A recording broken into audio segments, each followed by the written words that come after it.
നീ കണ്ടത് എന്റെ മോളെ തന്നെ.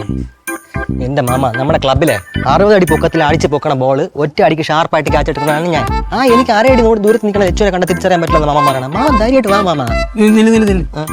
നീ എന്നെ മോഹനെണ്ണാന്നല്ലേ വിളിച്ചോണ്ടിരുന്നത്? അതുകൊണ്ട് പിന്നെ ഇപ്പൊ എന്തൊരു മാമൻ വിളി?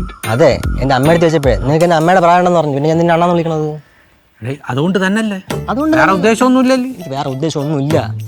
എവിടെയുടെ ഇത്? സർവീസ് സെന്ററിലെ പയ്യൻ പറഞ്ഞ വീട് വീടാണല്ലോ. അണ്ണ ഒരു സെക്കൻഡ്, ഈ സർവീസ് സെന്ററിൽ ജോലി ചെയ്യുന്ന ലച്ചുവിന്റെ വീട് എന്നറിയാമോ? ലച്ചു അല്ല, ലക്ഷ്മി. ലക്ഷ്മി. അത് വീട് ആശാനെ അതിന് ഇത്ര ആലോചിക്കാനില്ല. കാട്ടെ, ഇതാണ് ആള്. അറിയാമോ?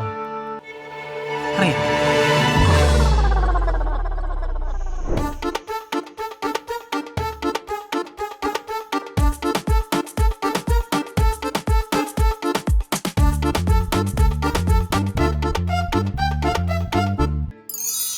मुझे कुछ नहीं मालूम.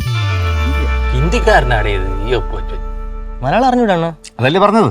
ഇപ്പൊ പറയാൻ മലയാളം അല്ലേ? വന്നു മലയാളം ഏത് ഹിന്ദി ഏതെന്ന് പോലും ഇപ്പൊ അറിയാൻ വയ്യാത്ത കണ്ടീഷനായി. അവിടെ വേറെ ആരുടെങ്കിലും പോയി ചോദിക്കാൻ വാങ്ങി. എന്തിനാ ഇത്?